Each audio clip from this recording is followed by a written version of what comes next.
பிரியமானவர்களே, இயேசுவின் நாமத்தினால் உங்களை அன்பாய் வாழ்த்தி வரவேற்கிறேன். இந்த புதிய மாதத்திலே ஆண்டவர் கொடுத்த வார்த்தையை நாங்கள் பார்க்க போகிறோம். ஒரு பாடலை பாடி ஆண்டவரை ஆராதித்து விட்டு அந்த வார்த்தைக்கு நேராய் கடந்து செல்வோம். யெகோவாயீரே,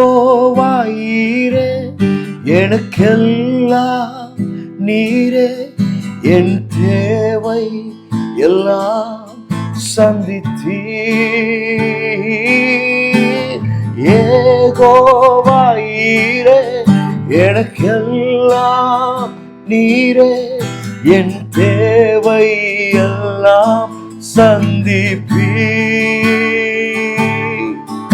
என் எதிர்பார்ப்புக்கு மேலாக செய்பவரே, என் ஜெபங்கள் அனைத்திற்கும் பதில் தருவீரே.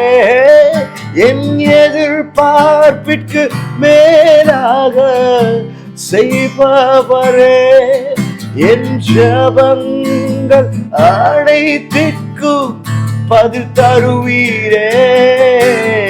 யெகோவாயீரே, எனக்கெல்லாம் நீரே, என் தேவை எல்லாம் சந்திப்பீர். ஓ யெகோவாயீரே, எனக்கெல்லாம் நீரே, என் தேவை எல்லாம் சந்திப்பீர். ஒவ்வொரு நாளும் அதிசயமாக போஷித்தீரே, தலை குனிந்த இடங்களிலெல்லாம் உயர்த்தினீரே. ஒவ்வொரு நாளும் அதிசயமாக போஷித்தீரே, தலை குனிந்த இடங்களிலெல்லாம் உயர்த்தினீரே. யெகோவா, ஓ எனக்கெல்லாம் நீரே, என் தேவையெல்லாம் சந்திப்பீர். Let's sing ஆராதனை, ஆராதனை, ஆராதனை, ஆராதனை உமக்கே. ஓ ஆராதனை, ஆராதனை, ஆராதனை உமக்கே. நான் நம்புவேன் என் இயேசு ஒருவரை, நான் நம்புவேன் என் இயேசு ஒருவரை. அப்பா, நீர் எங்களை நடத்துகிறவர். நம்புவேன் என் இயேசு ஒருவரை, ஒரு நாளும் கைவிடவே மாட்டாரவே. நான் நம்புவேன் என் இயேசு ஒருவரை, இதுவரை நடத்தினார், இனியும் நடத்துவார். ஓ நம்புவேன் என் இயேசு ஒருவரை. ஹல்லேலூயா. நம்புவேன் என் இயேசு ஒருவரை. எதிர்காலத்தை குறித்து பயப்படாதிருங்கள். நம்புவேன் இயேசு ஒருவரை, எல்லாவற்றையும் தாண்டி செல்ல அவர் பலன் அளிப்பார். நம்புவேன் இயேசு ஒருவரை. ஆமென். பிரியமானவர்களே, இந்த நாளிலே கூட கர்த்தர் நமக்கு கொடுத்த வார்த்தையை நோக்கி நாங்கள் பார்க்க போகிறோம். எரேமியா 1:8 இப்படியாய் சொல்லப்படுகிறது. ஆண்டவர் எரேமியாவை பார்த்து இந்த வார்த்தையை சொல்கிறார். நீ அவர்களுக்கு பயப்பட வேண்டாம், உன்னை காக்கும்படி நான் உன்னுடனே இருக்கிறேன் என்று கர்த்தர் சொல்கிறார். எரேமியா ஒரு வாலிபனாக இருக்கிறார். ஆண்டவர் அவரை தெரிந்து கொண்டு அவருடைய கனமான ஊழியத்தை செய்யும்படியாய், ஒரு தீர்க்கதரிசியாய் அவரை வேறு பிரித்து ஆண்டவர் தன்னுடைய ஊழியத்திலே பயன்படுத்த எடுக்கும் பொழுது எரேமியா அதை குறித்து பயப்படுகிறார். ஆண்டவருடைய வார்த்தை இப்படியாய் சொல்லப்படுகிறது. எரேமியா 1:5 நான் உன்னை தாயின் கருவில் உருவாக்கும் முன்னே உன்னை அறிந்தேன், நீ கற்பத்திலிருந்து வெளிப்படும் முன்னே நான் உன்னை பரிசுத்தம் பண்ணி உன்னை ஜாதிகளுக்கு தீர்க்கதரிசியாய் கட்டளையிட்டேன் என்று சொன்னார். இப்படியாய் ஆண்டவர் எரேமியாவை பார்த்து அவருடைய திட்டத்தை, நோக்கத்தை அவர் வெளிப்படுத்தினாலும் எரேமியா எப்படி பேசினார் என்று சொன்னால், அப்பொழுது நான், அதாவது எரேமியா, கர்த்தராகிய ஆண்டவரே, இதோ நான் பேச அறியேன், சிறு பிள்ளையாய் இருக்கிறேன் என்றார். ஆகவே ஆண்டவர் அவரை ஒரு வல்லமையான தீர்க்கதரிசியாய் அழைத்திருந்தாலும் எரேமியா தன்னை குறித்து பார்க்கும் பொழுது தான் ஒரு சிறு பிள்ளையாய் இருக்கிறேன், நான் எப்படி இதை செய்ய போகிறேன் என்று சொல்லி ஒரு பெரிய கேள்வி அவருக்குள்ளே காணப்பட்டது. ஆண்டவர் அவரை ஜாதிகளுக்கு தீர்க்கதரிசியாய் அவரை ஏற்படுத்தினார். ஆனால் அவரால் அவருடைய நிலையை பார்க்கும் பொழுது, நான் எப்படி போய் ஜாதிகளுக்கு தீர்க்க தரிசனம் சொல்ல போகிறேன், நான் எப்படி இந்த காரியத்தை செய்ய போகிறேன், என்னுடைய பலத்தால் இது முடியாது, நான் ஒரு சிறு பிள்ளையாய் இருக்கிறேன், நான் ஒரு சாதாரணமான நபராய் இருக்கிறேன் என்று சொல்லி தன்னை குறித்து மிகவும் குறைவாய் எரேமியா பார்த்தார் என்று சொல்லி பார்க்கிறோம்.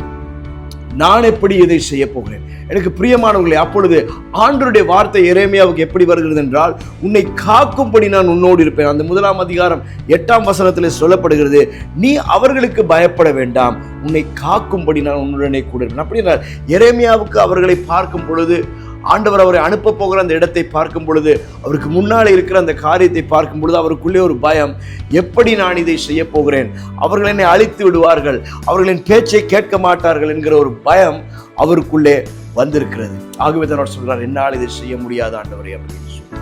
எனக்கு பிரியமானவர்கள், இன்றைக்கு நம் வாழ்க்கையில கூட அநேக திட்டங்களை ஆண்டவர் எங்களுக்கு வைத்திருந்தாலும், அநேக காரியங்களை ஆண்டவர் எங்கள் வாழ்க்கையில செய்வதற்கு தீர்மானித்திருந்தாலும் சொல்லியிருந்தாலும், இன்றைக்கு நாங்களும் இந்த எரேமியாவை போல எங்களுடைய நிலைமையை பார்த்து, எங்களுடைய தகுதிகளை பார்த்து நாங்களும் சொல்லிக் கொண்டிருக்கிறோம், இது எப்படி நடக்கும் ஆண்டவரே, என்னால் இது செய்ய முடியாத ஆண்டவரே, இது மிகவும் கடினமான காரியம் ஆண்டவரே, என்னை கொண்டு இது எப்படி நீ செய்ய போகிறீர் ஆண்டவரே, அப்படி என்று சொல்லி எங்களை குறித்து நாங்களே மிகவும் குறைவாய் நினைத்து கொண்டு இருக்கிறோம்.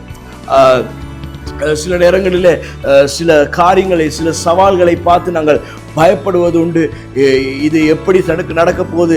சில நேரத்தில் சில நோய்கள் டாக்டர்ஸ்மார் எழுதி கொடுத்துட்டாங்கன்னா, இந்த நோய் உங்களுக்கு இருக்குது, இல்லாட்டி இந்த நோயின் சிம்டம்ஸ் தான் இது அப்படின்னு சொல்லிட்டாங்கனாலே, இல்லாட்டி உங்கள் லைஃப்பில் இனிமேல் நீங்கள் இப்படி தான் இருக்க போகிறீங்க அப்படின்னு சொன்னாலே நமக்குள்ள ஒரு பயம் வந்து நம்ம அந்த காரியத்தை நம்பி நம்ம அப்படியே பயந்து போய் விடுகிறோம். ஆனால் ஆண்டவருடைய வார்த்தை இந்த நாளிலே நமக்கு நேராக வருகிறது. ஆண்டவர் சொல்கிறார், நாம அந்த காரியத்தை பார்த்து தான் நாங்கள் பயப்படுகிறோம், ஆனால் இன்டிரெக்ட்லி நாங்கள் அதற்கு பின்னாலே இருக்கிற சத்ருவை பார்த்து தான் பயப்படுகிறோம். அதாவது எப்படின்னு சொன்னால், நோயை ஒரு நாளும் ஆண்டவர் கொண்டு வருகிறது அல்ல. நோய் அவருடைய பிள்ளைகளுக்கு தேவன் நோயை ஒரு நாளும் கொடுக்க மாட்டார். ஆகவே நாம் என்ன செய்கிறோம்னு சொன்னால், அந்த நோயை பார்த்து பயப்படும் பொழுது அந்த நோயை அல்ல, அந்த நோய்க்கு பின்பதாக இருந்து அதை கொண்டு வருகிற சத்ருவை பார்த்து பயப்படுகிறவர்களாக இருக்கிறோம். ஒரு தொழிலில் ஒரு பிரச்சனையாக இருக்கலாம், வியாபாரத்தில் ஒரு பிரச்சனை இருக்கலாம். இந்த பிரச்சனைகளை தேவன் நமக்கு கொடுக்கிறது அல்ல, இதன் பின்பதாக சத்ரு இருந்து நமக்கு இந்த காரியங்களை செய்து கொண்டிருக்கிறான். ஆகவே நாம் அறிந்து கொள்ள வேண்டும், இதற்கு பின்பதாக யார் இருக்கிறார் அப்படின்னு சொன்னா, அந்த சத்ருவை ஆண்டவருடைய வார்த்தை சொல்கிறது, அவர் ஏற்கனவே மேற்கொண்டு விட்டார். கல்வாரி சிலுவையிலே அவர் அவனுடைய தலையை நசுக்கினார்.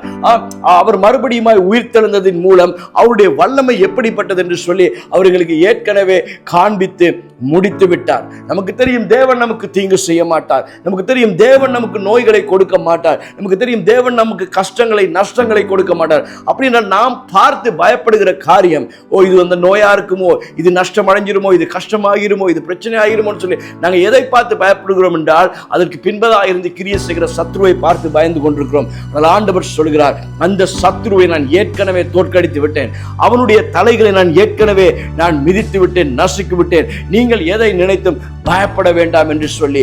அன்றைக்கு கூட சீஷர்கள் படகிலே வந்து கொண்டிருந்த பொழுது அந்த புயல் காற்றை கண்டு அவர்கள் பயந்தார்கள். ஆனால் அவர்களிடத்தில் இருந்த அதிகாரத்தை அவர்கள் மறந்து போய் இருந்தார்கள்.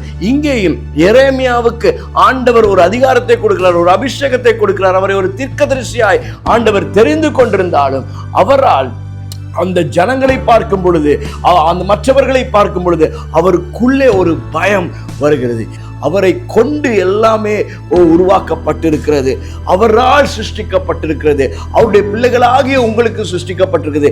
எல்லா அதிகாரங்களையும் அவர் உடையவராக இருக்கிறார். இந்த புதிய மாதத்திலே உங்களுக்கு இருக்கிற சவால்களை பார்த்து பயப்பட வேண்டாம். இந்த மாதத்தில் சில காரியங்களை நீங்கள் முகம் கொடுக்க வேண்டியிருக்கலாம், சில சேலஞ்சஸ் உங்களுக்கு முன்பதாக இருக்கலாம். கர்த்தர் சொல்கிறார், அன்றைக்கு எரேமியாவை பார்த்து சொன்னதே ஆண்டவர் இன்றைக்கு உங்களை பார்த்தும் சொல்கிறார், நீங்கள் எதை நினைத்தும் கலங்க வேண்டாம், எந்த சூழ்நிலையை பார்த்தும் கலங்க வேண்டாம், எந்த நபரை பார்த்தும் பயப்பட வேண்டாம், கலங்க வேண்டாம். உங்களை காக்கும்படி, உங்களுக்கு எந்த சேதமும் அணுகாமல் உங்களை காக்கும்படி ஆண்டவர் சொல்கிறார், நான் உங்களுடனே கூட இருக்கிறவராக இருக்கிறேன். ஹல்லேலூயா. அந்த வார்த்தை இறுக்கமாக பிடித்துக் கொள்வோம். எரேமியா 29ஆம் அதிகாரம் 11ஆம் வசனம் இப்படி சொல்கிறது, நீங்கள் எதிர்பார்த்திருக்கும் முடிவை உங்களுக்கு கொடுக்கும்படி நான் உங்கள் பேரில் வைத்திருக்கிற நினைவுகளை அறிவேன் என்று கர்த்தர் சொல்கிறார். அவைகள் தீமைக்கு அல்ல, சமாதானத்துக்கு ஏதுவான நினைவுகளே. ஹல்லேலூயா. அவர் சமாதானத்துக்கு ஏதுவான காரியங்களை உங்களுக்காக வைத்திருக்கிறார். ஆகவே இந்த புதிய மாதத்துல நம்பிக்கையோடு இருங்க, விசுவாசத்தோடு இருங்க. அந்த காரியம் என்ன அழிச்சிருமா, இந்த காரியம் என்ன அழிச்சிருமா, இது என் குடும்பத்தை அழித்திடுமா, பிரித்திடுமா, இது என் லைஃப்ல நடந்துடுமா, அது என் லைஃப்ல நடந்துடுமா என்று சொல்லி பயப்படாதீங்க. எரேமியாவும் அப்படித்தான் கலங்கி போயிருந்தார். கர்த்தர் எரேமியாவை பலப்படுத்தி அவர் வல்லமையாய் எடுத்து பயன்படுத்தினார் என்று சொல்லி பார்க்கிறோம். அதே வார்த்தை உங்களுக்கு நேராக வருகிறது. கர்த்தர் சொல்கிறார், இல்லை, உங்க மேல அந்த அதிகாரத்தை கொடுத்திருக்கிறேன், எந்த சேதமும் அணுக நான் விடவே மாட்டேன், நான் உங்களுக்கு ஜெயத்தின் மேல் ஜெயத்தை கட்டளையிடுகிற தேவனாயிருக்கிறேன் சொல்லி. ஹல்லேலூயா. ஒரு விஷயம் கண்களை மூடி நாங்கள் ஜெபம் செய்வோம். நல்ல தகப்பனே, இயேசுவின் நாமத்தினாலே இந்த ஆசீர்வதிக்கப்பட்ட நேரத்துக்காக நன்றி செலுத்துகிறோம். உடைய பிள்ளைகள் எங்கிருந்து இந்த வார்த்தைக்கு செவி கொடுத்து கொண்டிருந்தாலும் இந்த மாதத்தில் உடைய பிள்ளைகளுக்கு முன்பதாக இருக்கிற மதில் எரிகோ மதிலாக இருக்கலாம், ஆண்டவரே சுவாமி சிவந்த சமுத்திரமாக இருக்கலாம். அது எப்பேற்பட்டதாக இருந்தாலும் இந்த சிவந்த சமுத்திரத்தை 2ஆய் பிளக்க பண்ண நீர் வல்லம் உள்ளவராக இருக்கிறீர். எல்லா எரிகோ மதில்களையும் உடைத்து போட நீர் வல்லம் உள்ளவராக இருக்கிறீர். உம்முடைய பிள்ளைகளை எதுவும் ஆண்டவரை சேதப்படுத்த முடியாது என்று சொல்லி நாங்கள் பார்க்கிறோம். தகப்பனே சுவாமி, நீர் எங்களுக்கு தீமைக்கு எதுவாக அல்ல, எல்லாவற்றையும் நன்மைக்கு எதுவாகவே மாற்றுகிற தேவனாக இருக்கிறப்பா, அதற்காக நன்றி செலுத்துகிறோம். ஆண்டவரே, எங்களை பயமுறுத்துகிற ஆண்டவரே ஒவ்வொரு காரியங்களை எங்கள் வாழ்க்கைக்குள்ளே கொண்டு வர பார்க்கிற அந்த பிசாசின் தலையை நீர் நசுக்கி ஏற்கனவே எங்களுக்கு ஜெயத்தை கொடுத்து விட்டேன். ஆண்டவரே அப்பா, அதற்காக நாங்கள் உமக்கு நன்றி செலுத்துகிறோம். அந்த ஜெயத்திலே நாங்கள் வாழ, முன்னோக்கி செல்ல மேலும் எங்களுக்கு கிருபை அருளும்படியாக நான் ஜெபிக்கிறேன். மாதம் உடைய பிள்ளைகளுக்கு ஒரு ஆசீர்வாதமான மாதமாக இருக்கட்டும். எப்பத்தா கதவுகள் திறக்கப்படணும் என்று சொல்லி நான் ஜெபிக்கிறேன். ஆவிக்குரிய வாழ்க்கையில இன்னும் முன்னேறி செல்ல உதவி செய்யும். குடும்ப வாழ்க்கைகளை ஆசீர்வதியும். ஆண்டவரே, எல்லா ஏரியாஸ்லையும் உடைய பிள்ளைகளுக்கு ஒரு பிரேக் த்ரூ கிடைப்பதாக என்று சொல்லி நான் ஜெபிக்கிறேன். தகப்பனே, குழந்தை செல்வத்தை எதிர்பார்க்கிறவர்கள் குழந்தை செல்வத்தை பெற்றுக்கொள்வார்களாக என்று ஜெபிக்கிறேன். திருமண வாழ்க்கைக்காக ஜெபித்துக் கொண்டிருக்கும் உடைய பிள்ளைகளுடைய வாழ்க்கையிலே அப்பா சரியான நபரை உங்களுடைய பிள்ளைகளுக்கு நீர் பெற்றுக் கொடுக்கும்படியாக நான் ஜெபிக்கிறேன். தகப்பனே, எந்த குறைவும் இன்றி ஆண்டவருடைய ஆசீர்வாதத்துக்குள்ளே உடைய பிள்ளைகள் வாழ நீர் உதவி செய்யும்படியாக எல்லாம் வல்ல இயேசுவின் நாமத்தினாலே ஜெபம் கேட்கிறேன் ஜீவனுள்ள நல்ல பிதாவே.